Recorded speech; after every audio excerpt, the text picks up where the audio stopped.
Bismillahirrahmanirrahim. Our next topic is Faraday's law. The outlines lines of the today's lectures are Faraday's experiment, two ways to calculate induced EMF, Faraday's law in integral form as well as in Faraday law in differential form. सबसे पहले हम देखेंगे कि Faraday का experiment क्या था और उसके बाद हम ये देखेंगे कि कौन से दो तरीकों से ईएमएफ इंड्यूस्ड ईएमएफ जो है वो कैलकुलेट की जा सकती है और फिर उन दोनों का कंपैरिजन करेंगे और एक इंटीग्रल फॉर्म की में लाएंगे फैराडे लॉ को और फिर उसके बाद उसको डिफरेंशियल फॉर्म में कन्वर्ट करेंगे। तो सबसे पहले हम देखते हैं कि फैराडे का एक्सपेरिमेंट क्या था। तो फैराडे के एक्सपेरिमेंट को एक्सप्लेन करने से पहले मैं आपको एक एनिमेशन, ये जो इमेज है इसको एनिमेशन में दिखाता हूँ। तो उसके बाद हम ये जो ऑब्जर्वेशंस हैं तीन हमारी, हम इन तीनों को डिस्कस करेंगे।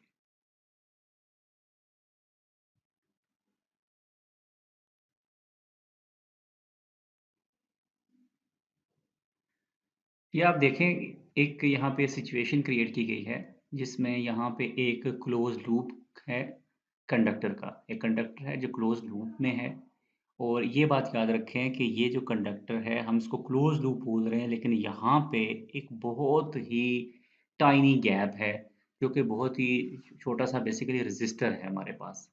ठीक है, और अगर तो यहाँ पे गैप ना हो तो उस सूरत में हमारे लिए यहाँ पे वोल्टेज मेजर करना मुश्किल है। आपको पता है कि वोल्टेज मेजर करने के लिए आपको सर्किट को जो है वो ओपन करना पड़ता है, क्योंकि आप क्लोज सर्किट में सिर्फ आप सीरीज में करंट मेजर कर सकते हैं।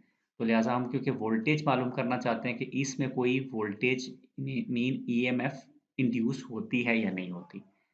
तो हम जो है इन दो टर्मिनल्स के क्रॉस में जो है ना हमने अपना एक यहाँ पे गैल्वेनोमीटर प्लेस किया हुआ है और हम चेक करेंगे कि यहाँ पे कोई डिफ्लेक्शन आती है या नहीं आती। दूसरी तरफ हमारे पास यानी एक हमारे पास कंडक्टर है और वो खास ओरिएंटेशन में हमने यहाँ फिक्स रखा हुआ है। दूसरा हमारे पास यहाँ पे ये फ्लक्स लाइंस हैं, फ्लक्स हैं साई जो होती है। तो ये फ्लक्स लाइंस हैं जो कि यहाँ पे मौजूद हैं और अब हम इनकी जो हमारे पास ये जो लूप है कंडक्टर का और ये जो फ्लक्स है, इन दोनों के दरमियान हम एक रिलेटिव मोशन करेंगे। रिलेटिव मोशन से मुराद ये है कि दोनों में कोई एक भी चीज़ अगर मूव कर रही हो और दूसरी स्टेशनरी हो तो भी वो मकसद पूरा हो जाता है। दोनों भी मूव कर सकती हैं और दोनों में से एक मूव करे तो भी बात हो जाती है। हमारी इस सिचुएशन में हमारा जो कंडक्टर है ये स्टेशनरी है, ये एक जगह रखा हुआ है और हमारी जो मूवमेंट हो रही है वो किसकी हो रही है? वो फ्लक्स की हो रही है। तो ये आप देखें कि ये फ्लक्स क्या कर रही है, लाइंस इस लूप्स को क्रॉस करके आगे जाती हैं, फिर पीछे आती हैं, फिर आगे जाती हैं। ये देखें जब आगे जा रही है तो ये डिफ्लेक्शन आ रही है, लेकिन जब ये पीछे आ रही है तो ये डिफ्लेक्शन और वाज़ेह है। इसमें ख़ास बात ये है कि जब ये फॉरवर्ड जाती है तो इसमें जब इज़ाफ़ा या आगे की तरफ जब जाती है तो ये बहुत स्लोली जाती है। तो आप देखिएगा डिफ्लेक्शन बड़ी स्लो सी होती है और थोड़ी होती है। जब ये वापस आती है तो बड़ी तेज़ी के साथ वापस आती है। तो जो वापसी का सफ़र है उसमें क्योंकि तेज़ी है तो लिहाज़ा उस वज़ह से डिफ्लेक्शन भी ज़्यादा आती है। तो लिहाज़ा आप इसको फिर ऑब्ज़र्व कर लें। वापसी देखिएगा तेज़ होगी, डिफ्लेक्शन कितनी ज़्यादा होती है। जाते हुए जब यहाँ से गुज़रती है तो डिफ्लेक्शन आती है, वापसी पे फिर तेज़ी से आएगी तो फिर अब यहाँ पे हमारे पास जो है ना 3 बातें साबित होती हैं। हमें यहाँ पे 3 जो चीज़ें हैं वो यहाँ प्रूफ हो रही हैं। पहली बात ये है कि ये जो डिफ्लेक्शन आ रही है, ये डिफ्लेक्शन बेसिकली इस बात की खबर दे रही है कि इस कंडक्टर के अंदर कुछ ना कुछ ईएमएफ इंड्यूस हुई है। वोल्टेज इंड्यूस हुई है जो उससे पहले नहीं थी, जो उससे पहले मीटर नहीं बता रहा था, लेकिन जो ही वो इंड्यूस होती है तो वो डिफ्लेक्शन के ज़रिए बताता है कि इसमें कोई वोल्टेज इंड्यूस हुई है। ठीक है? लिहाज़ा ये बात सबसे पहले पता चलती है कि अगर फ्लक्स मौजूद होगा, तो वोल्टेज आ जाएगी। तो लिहाज़ा फ्लक्स जितना ज़्यादा शदीद होगा, जितना ज़्यादा फ्लक्स होगा, ये वाली जो डिफ्लेक्शन है और ये वाली जो इंड्यूस वोल्टेज है, ये उतनी ज़्यादा होगी। तो लिहाज़ा पहला रिलेशन तो ये बनता है कि फ्लक्स जो है, वो डायरेक्टली प्रोपोर्शनल है जो बल्कि वो ईएमएफ जो वोल्टेज है, वो डायरेक्टली प्रोपोर्शनल है फ्लक्स के। ठीक है? ये अभी हम अगले स्टेप में इनको यहाँ लिखना भी शुरू कर देंगे। पहली बात ये है। दूसरी बात, इस वक़्त जो हमारे पास लूप है, जो कंडक्टर का बना हुआ है, ये सिंगल एक ही लूप है। हम इसको बोलते हैं कि एक ही टर्न है। लेकिन अगर हम कंडक्टर का की लेंथ बढ़ा के, ये जैसे एक टर्न है, हम इसको एक और टर्न ले आएँ, यानी कंडक्टर जो है वो डबल यानी उसकी लेंथ डबल हो जाएगी। उस सूरत में जो इंड्यूस ईएमएफ होगी, वो डबल हो जाएगी। तो लिहाज़ा नंबर ऑफ टर्न्स कंडक्टर के जितने हम यहाँ बढ़ा देंगे, तो ये इंड्यूस वोल्टेज उतनी ज़्यादा हो जाएगी। आप ये समझें कि जो कंडक्टर की लेंथ है, ये इन कैचमेंट एरिया है और ये जो फ्लक्स है, ये बारिश है। जैसे फ्लक्स बारिश है और आपका जो नीचे कंडक्टर है, ये आपका बर्तन है, जिससे आप उस बारिश के पानी को भर रहे हैं।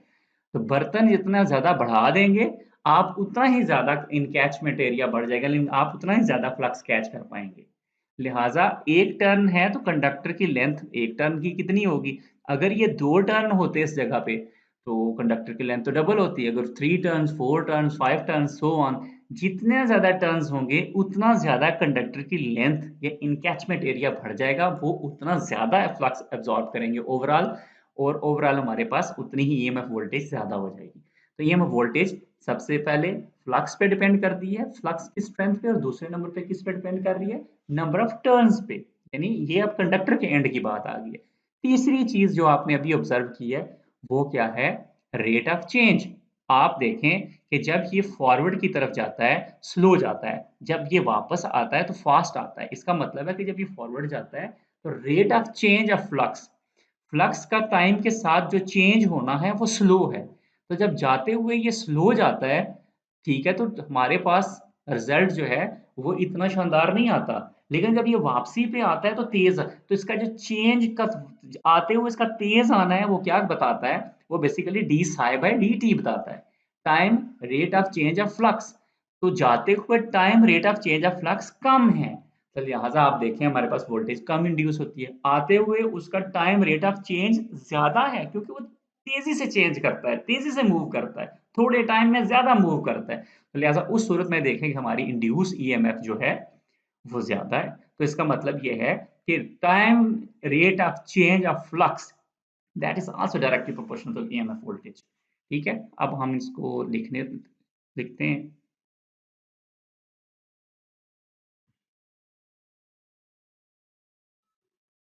जी, जी।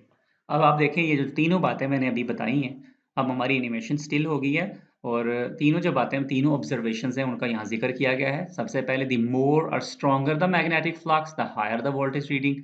ये बात सबसे पहले की गई है कि वीईएमएफ जो है वो डायरेक्टली प्रोपोर्शनल है फ्लक्स के। जितना ज़्यादा फ्लक्स, उतनी ही ज़्यादा ईएमएफ इंड्यूस होगी और फ्लक्स किसके इक्वल होता है? ये होता है जी किसका? Surface integral of b dot ds. B क्या है? फ्लक्स डेंसिटी है और डॉट डीएस जो है वो क्या है? वो छोटा सरफेस का पैच है, छोटा-सा एरिया है।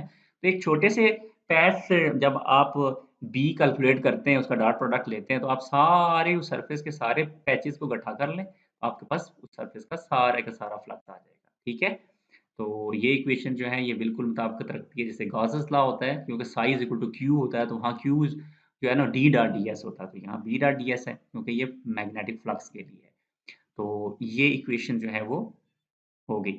अब दूसरी बात जो बयान की गई है वो the more turns of the loop the higher the voltage reading. वही बात आ गई कि जितने ज़्यादा कंडक्टर की साइड पे टर्न्स ज़्यादा होंगे ईएमएफ उतनी ज़्यादा होगी। तो एन जो है यहाँ नंबर ऑफ टर्न्स हैं।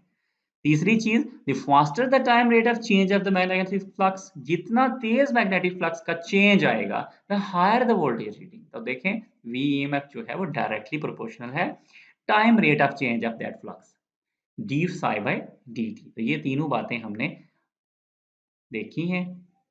अब हम क्या करेंगे? अब हम ईएमएफ इंड्यूस जो वोल्टेज है, इंड्यूस ईएमएफ है या वीईएमएफ है, ये हम कैलकुलेट करेंगे। इसको कैलकुलेट करने के लिए हमारे पास 2 मेथड्स हैं। एक ये एक्सपेरिमेंट से हमने जो साबित किया है, हम एक एक्सपेरिमेंट से इसको प्रूफ करेंगे और दूसरा हम डायरेक्ट जो है वो अ, दूसरे तरीके से मालूम करेंगे। तो फिर हम बाद में इनको कंपेयर करेंगे। तो अभी सबसे पहले देखते हैं कि एक्सपेरिमेंट से हमने क्या साबित किया है। मेथड 1 बाय एक्सपेरिमेंट देखें Faraday performed an experiment and determined that उसने क्या डिटरमाइन किया उसने कहा है कि VMF that is equal to negative of n d psi by d t. तो देखें इसमें जो तीनों चीज़ें हैं, बल्कि 2 चीज़ें, तीसरी का मैं ज़िक्र कर देता हूँ। एन टर्म्स के बिल्कुल वो इक्वल है क्योंकि एन जितना ज़्यादा होता है वीएमएफ उतनी ज़्यादा होती है। Time rate of change of flux भी अभी बात हुई है, वो जितना ज़्यादा होगा, चेंज जितना क्विक होगा, जितना तेज़ी से होगा, ईएमएफ उतनी ही ज़्यादा होगी। तो तीसरी जो चीज़ यहाँ पे बताई गई है, वो है basically negative sign. Basically negative sign इसलिए आता है कि आपको पता है कि हम जो है वो एक्चुअल में करंट जो है वो नेगेटिव टू पॉजिटिव फ्लो करता है, ठीक है? लेकिन हम कन्वेंशनली ये कहते हैं कि करंट पॉजिटिव से नेगेटिव फ्लो करता है। तो जब वो असल में नेगेटिव टू पॉजिटिव फ्लो करेगा तो नेगेटिव साइन लगाने से हमें ये लगेगा जैसे वो पॉजिटिव से नेगेटिव करता है। तो ये उस कन्वेंशन को बराबर करने के लिए जो है वो वीएमएफ के इक्वेशन में नेगेटिव साइन जो है इंड्यूस में प्लेस किया जाता है। क्योंकि अगर आपके पास ट्रांसफार्मर के भी आपको पता है कि अगर आपके पास जो है वो प्राइमरी और सेकेंडरी टर्न्स हैं, तो वहाँ पे भी ऐसे ही होता है कि जब अगर प्राइमरी टर्न्स में अगर प्लस साइन ऊपर है और नेगेटिव नीचे है, तो जब वो इंड्यूस होती है तो वो उल्टी इंड्यूस हो जाती है। तो दैट्स व्हाई ये जो इंडक्शन है इसके अंदर क्या होता है कि साइन जो है वो नेगेटिव इस्तेमाल कर लिया जाता है। ठीक है? तो इसको मज़ीद आगे देखते हैं कि इसको और कैसे एलिब्रेट किया जा सकता है। अब एक नई टर्म है जी, एक तो आपको पता लग गया कि एन क्या है, नंबर ऑफ कंडक्टर्स के नंबर ऑफ टर्न्स हैं और दूसरी साई क्या है, ये आपकी मैग्नेटिक फ्लक्स है। लेकिन the total magnetic flux psi accounting for the number of turns n is n Sai.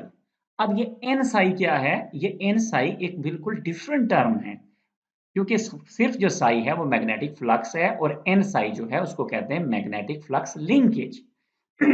तो ये मैग्नेटिक फ्लक्स लिंकेज और मैग्नेटिक फ्लक्स ये दो मुख्तलिफ चीज़ें हैं। ये बात आप याद रखिएगा, ये दो मुख्तलिफ चीज़ें हैं।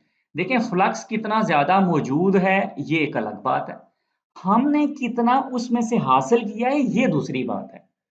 लिहाजा असल तो वो है जो हमने हासिल किया है। बारिश कितनी ज़्यादा हुई है, हमने उससे कितना फ़ायदा उठा लिया है, दैट इज़ क्या कहते हैं, ये है आपका कहें फ्लक्स लिंकेज।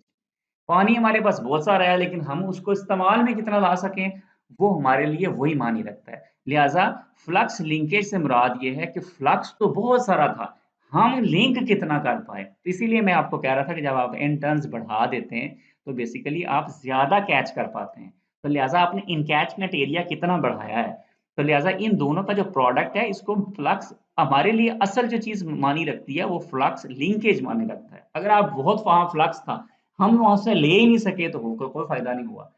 ठीक है, अगर टर्न ही एक था तो हम उसको क्या बोलेंगे, वो वही फ्लक्स ही रह जाएगा। लेकिन टर्न्स बढ़ाने से ये एक नई टर्म बन जाती है। यहाँ जो ब्लू में लिखा गया कि flux linkage is a property of two terminal device, it is not equivalent to flux. ये फ्लक्स इक्विवेलेंट नहीं होती। Flux can exist without the loop, loop अगर ना हो वो भी तो फ्लक्स तो मौजूद होगा लेकिन इंडक्शन नहीं हो पाएगी। Further, if the loop do not have the same orientation, they will not link the magnetic field the same। इससे मुराद ये है कि देखें मैंने पहले एक्सपेरिमेंट में कहा था कि हमने जो हमारा कंडक्टर है उसको हमने सीधा वहां रख दिया, बस हम उसको नहीं छेड़ रहे, हम सिर्फ फ्लक्स को मूव कर रहे हैं। और अगर कोई बंदा वो जो लूप वहां मौजूद है उस लूप को हॉरिजॉन्टल एक्सिस के अराउंड ट्विस्ट करना शुरू कर दे, ठीक है, वो ट्विस्ट करना शुरू कर दे तो उसका जो एंगल है फ्लक्स लाइंस के साथ वो चेंज होता जाएगा।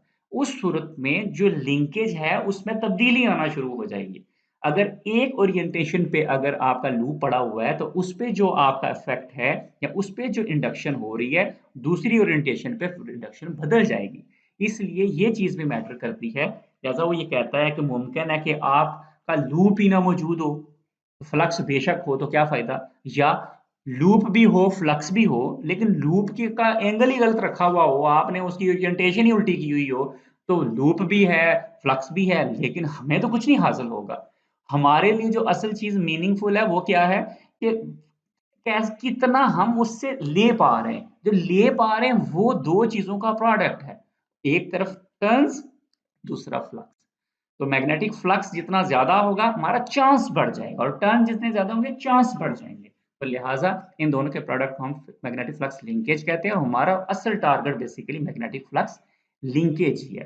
ठीक है, तो अब बेसिकली अगर इन दोनों को मिला दिया जाए तो हम देखते हैं कि हमारे पास जो है वो हम इक्वेशन में बेसिकली हमारे पास जो वीएमएफ ईएमएफ की इक्वेशन है उसमें आपको पता है कि वो उसमें साई और एन का जिक्र है। तो अब हम वीएमएफ की इक्वेशन वो बनाएंगे जिसमें ये बी का जिक्र हो, मैग्नेटिक फ्लक्स डेंसिटी का जिक्र हो। तो इसको मिलाने के लिए हमें पता है कि ये एन साई जो है वो किसके इक्वल है। तो देखें वीएमएफ इज इक्वल टू, दोबारा से सारा लिखा गया, VMF is equal to n d psi by d t. तो ये ऊपर वाली इक्वेशन लिखी गई है। अब हमने क्या किया कि एन को अंदर ले गए हैं और इसको हमने बेसिकली खाली फ्लक्स नहीं रखा, बल्कि हमने बोल दिया कि हमें तो फ्लक्स के साथ गर्ज नहीं है, हमें तो फ्लक्स लिंकेज के साथ है। सो हमने क्या किया कि एन को साई के साथ मिला दिया। ठीक है, इसके बाद क्या किया कि हमने जो साई की वैल्यू है एन साई की, ये वाली वैल्यू पुट कर दी है। तो एन साई की वैल्यू हमने क्या की है, surface integral of b dot d s. तो देखें surface integral of b dot d s लिख दिया। तो साथ ही आप देखें कि ये जो डेरिवेटिव था ये नॉर्मल डेरिवेशन से पार्शियल डेरिवेशन में कन्वर्ट हो गया। और आपको पता है कि जब भी इस तरह के सरफेस इंटीग्रल्स होते हैं और वहां पे जब कभी डेरिवेटिव भी लिया जाता है, तो क्योंकि वहां पे ज्यादा जो है वो चीजों पर डिपेंड कर रहा होता है, तो लिहाजा वहां पे जो हमारी डेरिवेशन होती है वो पार्शियल हो जाती है, क्योंकि बहुत सारे वहां पीसीज होते हैं और इस वजह से डिफरेंट आपके क्या कहते हैं, एक से ज्यादा आपके जो वो कहते हैं ना जो डिपेंडेंट्स हो जाते हैं, ठीक है, जिन पे चीजें डिपेंड करती हैं। तो वेरिएबल्स एक से ज्यादा हो जाते हैं, क्योंकि सरफेस में दो वेरिएबल होते हैं, तो लिहाजा एक से ज्यादा अगर कोई चीज किसी जगह पे आपने डेरिवेटिव लेना है, तो अगर डेरिवेटिव सिर्फ एक ही एक्सिस पे डिपेंड कर रहा हो तो फिर तो नॉर्मल डेरिवेटिव आएगा। लेकिन अगर डेरिवेटिव एक से ज्यादा एक्सिस पे डिपेंड कर रहा है, मतलब उधर एक्स पे भी वाई पे डिपेंड कर रहा है, वाई पे भी डिपेंड कर रहा है, वो डेरिवेटिव जो है कभी नॉर्मल डेरिवेटिव नहीं हो सकता, वो लाजमी तौर पर पार्शियल डेरिवेटिव हो जाएगा। तो क्योंकि सरफेस में डबल इंटीग्रल होता है, तो लिहाजा सरफेस में जब भी कोई डेरिवेटिव आता है तो वो पार्शियल हो जाता है। देखें इससे पहले ये नॉर्मल डेरिवेटिव था, जो ही हम सरफेस इंटीग्रल यहाँ ले आए तो ये नॉर्मल से आपने एकदम से इसको डी को कर्ल डी में आपने कन्वर्ट कर दिया है। ठीक है, तो देखें सिंपली जो है ये जो ब्रैकेट में चीज है इसको हमने यहाँ से ला के ये इसमें पुट कर दी है। अब आप ये करें कि ये जो b है इसको क्या करें कि ये इसको जो पार्शियल डेरिवेशन है इसको अंदर ले जाएं। जब आप इसको अंदर ले जाएंगे तो इसका असल ताल्लुक जो है वो बेसिकली b के साथ है। तो ये आप क्या हो गया, कर्ल डी ऑफ, जो ये कर्ल डी बन गया है। तो ये बेसिकली क्या हो गया है, partial time rate of change of magnetic flux, partial time rate of change of magnetic flux. तो डॉट डी एस जो है वो उसी तरह आ गया। तो ये हमारे पास देखें कि इक्वेशन आ गई है। ठीक है, ये बेसिकली ये इक्वेशन हमें बता रही है कि time rate of change of किसी भी छोटे से, अगर आपके पास पैच है पूरी सरफेस में से आप छोटा सा सरफेस का पैच ले लें, उस छोटे से सरफेस पैच पे जो मैग्नेटिक फ्लक्स डेंसिटी का टाइम रेट ऑफ चेंज है, एक्चुअली दैट बिलोंग्स टू किसके साथ, वो ईएमएफ के साथ। तो उस छोटे पैच का जो होगा वो ईएमएफ का छोटा सा पार्ट होगा। फिर हम उसे हर एक पैच के साथ ये सारा इंटीग्रेट कर करते जाएंगे और बाद में जब पूरा सम अप करेंगे तो टोटल ईएमएफ के इक्वल हो जाएगा। तो ये हमने बेसिकली इस एक्सपेरिमेंट के जरिए से क्या किया है कि एक हमने वीईएमएफ की एक इक्वेशन जो है वो हमने ड्राइव की है डी के लिए, मैग्नेटिक फ्लक्स डेंसिटी के लिए। तो अब हम दूसरे मेथड को इस्तेमाल करेंगे। दूसरा मेथड जो है वो क्या है, वो किरचॉफ्स वोल्टेज लॉ है। तो किरचॉफ्स वोल्टेज लॉ को इस्तेमाल में ला के हम क्या करेंगे कि वीएमएफ को यहाँ डिफाइन करेंगे और the voltage across the terminals of the resistor can be calculated. अब मैंने आपको बताया था ना कि हमने इस लूप में एक छोटा सा रेजिस्टर प्लेस किया हुआ है, आप देख लें, ये फिर से मैं आपको तस्वीर दिखाता हूँ, ये देखें पूरे लूप में ये रेजिस्टर लगाया और रेजिस्टर के क्रॉस में हम बेसिकली क्या मालूम करते हैं, ईएमएफ मालूम करते हैं। तो वो कहता है कि voltage across the terminals of the resistor can be calculated using Kirchhoff's voltage law. KVL आप इस्तेमाल करते रहें फॉर इलेक्ट्रोमैग्नेटिक्स। देखें पहले जो आप केवीएल इस्तेमाल करते थे वो सर्किट्स में, वो इलेक्ट्रोमैग्नेटिक्स के लिए नहीं था। तो इलेक्ट्रोमैग्नेटिक्स के लिए इसकी जो इक्वेशन है वो ये सामने आ रही है, for electromagnetics Kirchhoff's voltage law become an line integral. वो एक लाइन इंटीग्रल बन जाता है। ठीक है, and assuming the resistor is a very small compared to the loop की टोटल लेंथ देखें उसके मुकाबले में अगर रेजिस्टर की लेंथ देखें तो वो तो बहुत वेरी स्मॉल। ओके, ये शर्त तक वो वेरी स्मॉल होनी चाहिए। वी गेट, वो कहता है ईएमएफ जो है वो बेसिकली जो आपकी electric field intensity dot DL, उसका जो लाइन इंटीग्रल है ये उसके इक्वल होता है। तो आपको याद होगा हमारे जो पुराने लेक्चर्स थे उसमें भी ये बात हुई थी और उसमें हमने कहा था कि इसमें आप याद रखें कि एक टाइनी स्मॉल गैप हमने छोड़ दी है।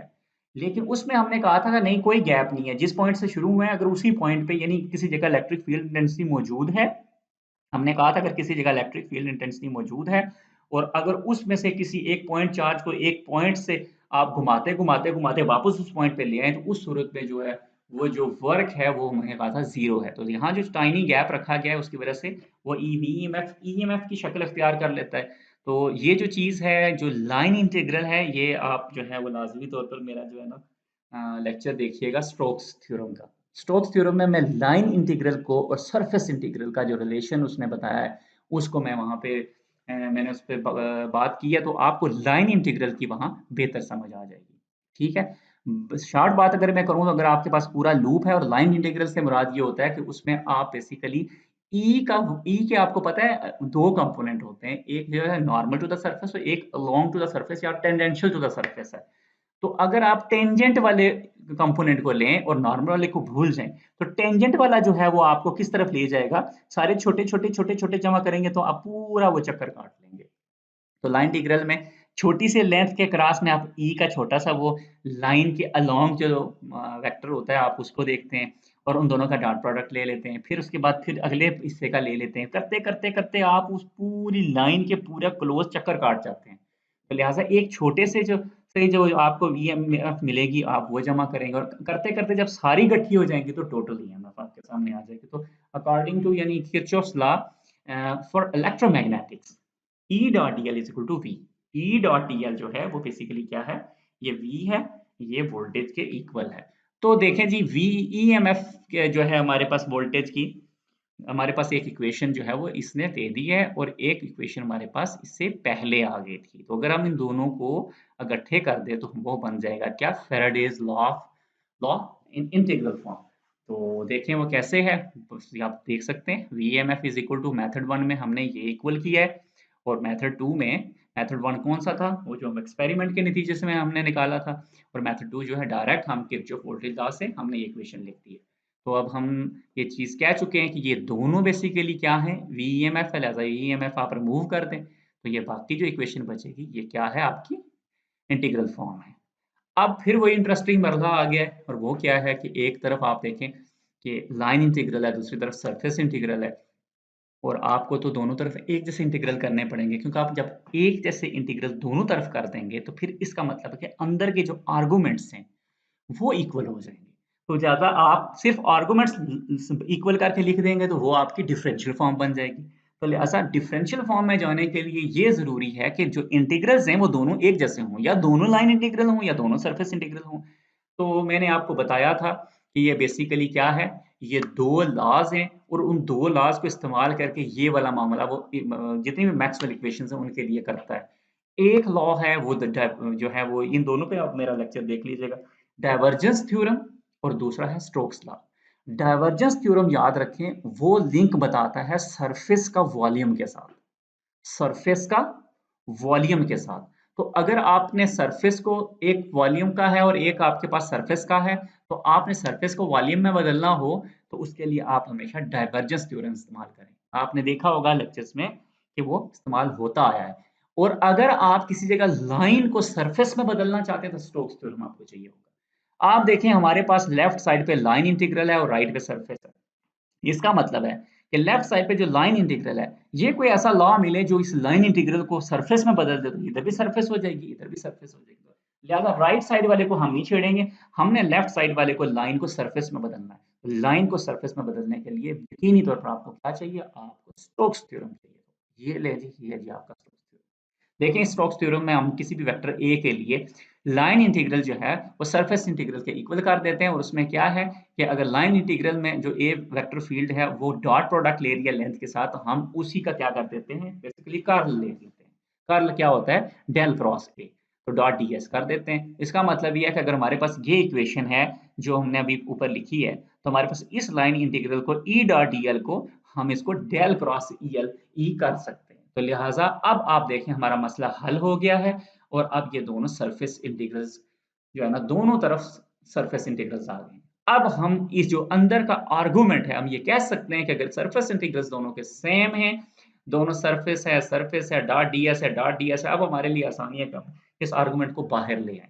तो देखें इसका मतलब है कि ये दोनों आर्गुमेंट्स अगर हमने यहाँ से बाहर निकाल दिए, तो अब ये हमारे पास क्या आ गया है, ये हमारा फैराडे लॉ है। किसमें, किस शेप में है, क्या बोलेंगे इसको, डिफरेंशियल फॉर्म या पॉइंट फॉर्म। फैराडे लॉ हमारे पास ये पॉइंट फॉर्म में आ गया है, और ये हमारे पास ऊपर जो था ये फैराडे लॉ क्या था, ये हमारा जो है वो इंटीग्रल फॉर्म में था। ठीक है, तो अब ये जो पॉइंट फॉर्म में है ये क्या बता रहा है हमें, इसके लिए फिर मैं आपको लिए चलूंगा एक एनिमेशन की तरफ, लेकिन उससे पहले मैं इसको जुबानी आपको बयान करने की कोशिश करता हूँ। डेल क्रॉस ई, इसका मतलब क्या है, इसका मतलब है डेल जब भी क्रॉस के साथ आता है तो इसका मतलब है देयर इज सम कर्ल, वहां कोई चीज कर्ल कर दी है। ठीक है, जैसे आप जो है वो कपड़े धोने वाली जो आपकी मशीन होती है, ठीक है, जब वो कपड़े धुल रहे होते हैं तो अगर आप उसके ढक्कन को उठाएं तो वो क्या कर रही होती है, उसमें जो पानी है वो क्या कर रहा होता है, देखें रोटेशन ले रहा होता है किसी एक, मतलब या तो क्लॉकवाइज घूम रही होती है या एंटी क्लॉकवाइज घूम रही होती है, तो आप बेसिकली उसके ऊपर उस पानी को घूमते हुए उसके चक्कर देखते हैं। लेकिन वो जो चक्कर है, वो जो उसका चक्कर है वो बेसिकली उसका डेल क्रॉस है। ठीक है, अगर वो ई चक्कर ले रहा है तो आप ये कहेंगे वो डेल क्रॉस ई है, यानी कर्ल ऑफ ई है। या पानी ले रहा है ना, आप कहें डेल क्रॉस वाटर, मैं ऐसे ही कह देता हूँ डेल क्रॉस डब्ल्यू है, यानी पानी क्या है, वो कर्ल ले रहा है। वेरी गुड, पानी कर्ल ले रहा है। लेकिन लॉ ये बताता है बेसिकली कि अगर वो कर्ल ले रहा है तो इसका मतलब है कोई ना कोई वजह है जो उसके एक्सेस में मौजूद है, उसके सेंटर में कोई रीजन है जो उसको कर्ल लेने दे रहा है। तो लिहाजा वो रीजन क्या है, असल में वहां पे एक मोटर होती है। हम जब मोटर चलाते हैं तो हम जब उस मशीन को पावर सप्लाई देते हैं, बटन ऑन करते हैं, तो क्या है कि वो मोटर घूमती है, तो वो मोटर बेसिकली उसके एक्सिस में वो फोर्स पैदा करती है जिसके रिजल्ट में या जिसके रिएक्शन में ये कर्व्स बनते हैं। सो अगर किसी जगह इलेक्ट्रिक फील्ड कर्ल ले रही है, तो इसका मतलब है कि उसके एक्सेस में क्या है, उसके एक्सेस में फ्लक्स डेंसिटी है, बी मौजूद है। लेकिन वो खाली बी का होना जरूरी नहीं है, यानी किसी भी जगह अगर बी मौजूद है तो आप क्या कहेंगे कि जहां पे भी बी मौजूद होगा उसके गिर्द जो है ना ये ई तवाफ करना शुरू हो जाएगा, कर लेना शुरू होगा ना। सिर्फ बी नहीं होगा, बी एक खास शक्ल में होगा, क्या, बी चेंज हो रहा हो, time, partial time rate of change of b, b वहां पे चेंज हो रहा हो। तो जब वहां चेंज हो रहा होगा तो उस चेंज के नतीजे में ई कर्ल लेना शुरू हो जाएगा, यानी ई भी आएगा, और आएगा भी किस शक्ल में, कर्ल की शक्ल में। ये दोनों बातें जो है याद रखें, ऑपोजिट यानी दूसरी तरह से भी हो सकती हैं। वो कैसे, अगर बी, जैसे मैंने पहले कहा कि अगर बी मौजूद हो और टाइम विद टाइम जो है वो चेंज होता रहे, तो उस सूरत में उसके गिर्द ई भी पैदा होगा, और किस शेप में होगा कि वो उसके गिर्द चक्कर काट रहा होगा। ठीक है, रिंग्स की फॉर्म में होगा, कर्ल की फॉर्म में होगा। इसके ऑपोजिट, अगर खुद से ई किसी जगह चक्कर काटना शुरू कर दे, तो इसके नतीजे में उसके सेंटर में बी इस तरह का पैदा हो जाएगा। मीन अगर ई कर लेना शुरू कर दे तो वो जो है चेंज होता हुआ मैग्नेटिक फ्लक्स जनरेट इंड्यूस कर देगा। वो यानी ई बी को इंड्यूस करती है और बी ई को इंड्यूस करता है। लेकिन अगर ई इस शक्ल में होगा, कर्ल में होगा, तो वो चेंज होता हुआ बी पैदा करेगा। और इसी तरह अगर किसी जगह पे चेंज होता हुआ बी मौजूद होगा तो वो ई पैदा करेगा घूमता हुआ। समझे कि ये जो रिंग्स हैं वो ये हमारा ई है ब्लू कलर में, ठीक है, और ये जो रेड सेंटर में है वो क्या है, ये हमारा बी है। लेकिन खाली बी नहीं चलेगा, खाली बी नहीं चलेगा, बल्कि कौन सा बी हो जो with partial time rate of change of b, b change हो रहा हो वो वाला चाहिए। और इसी तरह ई भी खाली ई नहीं चलेगा, कर्ल की शक्ल में होगा। तो लिहाजा इससे ये साबित होता है कि जब भी इन दोनों में से कोई एक चीज मौजूद होगी, एक काज बनेगी तो दूसरा उसका जो है ना उसकी क्या कहते हैं वजह बन जाएगी, उसके रिस्पॉन्स में दूसरी इंड्यूस हो जाएगी। That's called the Faraday law. ये आप देखें, ये चेंज हो रहा है। अच्छा, ये जब इसकी लेंथ में इजाफा होता है तो आप समझें कि इसकी स्ट्रेंथ में इजाफा होता है। जब ये वापस जो है वो कॉन्ट्रैक्ट होता है, इसका मतलब है कि इसकी स्ट्रेंथ चेंज होती है। फिर एरो की डायरेक्शन बदलती है, इसका मतलब है ये डायरेक्शन भी बदल जाएगा। तो आप जरा गौर करें।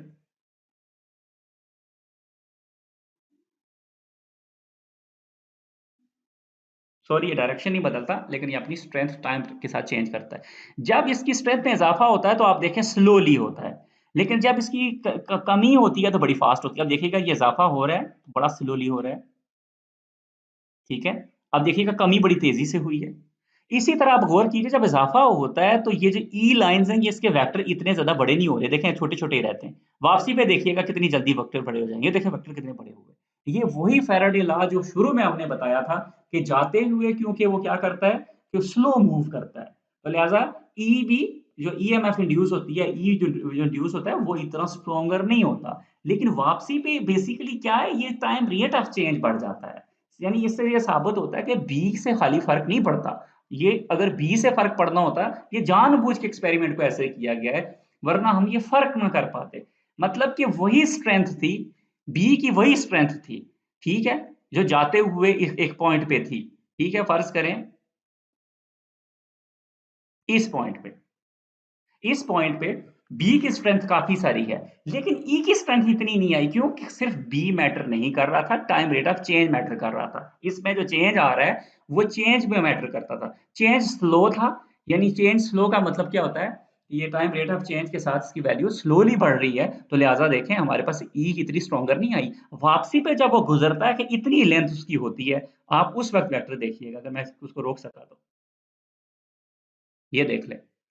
उससे भी थोड़ा छोटा मुझसे हो गया है, लेकिन इसके बावजूद देखें ये फैक्टर यानी ई कितना स्ट्रॉन्ग है। सो ई बी पे डिपेंड नहीं करता, वो बेसिकली बी के चेंज पे डिपेंड करता है। यानी बी की स्ट्रेंथ मैटर करती है, लेकिन विद चेंज कि वो कितनी क्विकली चेंज कर रही है। तो thank you very much. I hope कि आपको इसकी समझ आई होगी। तो मज़ीद समझ के लिए आप मेरे बाकी लेक्चर्स भी देखें। तो अल्लाह हाफ़िज़।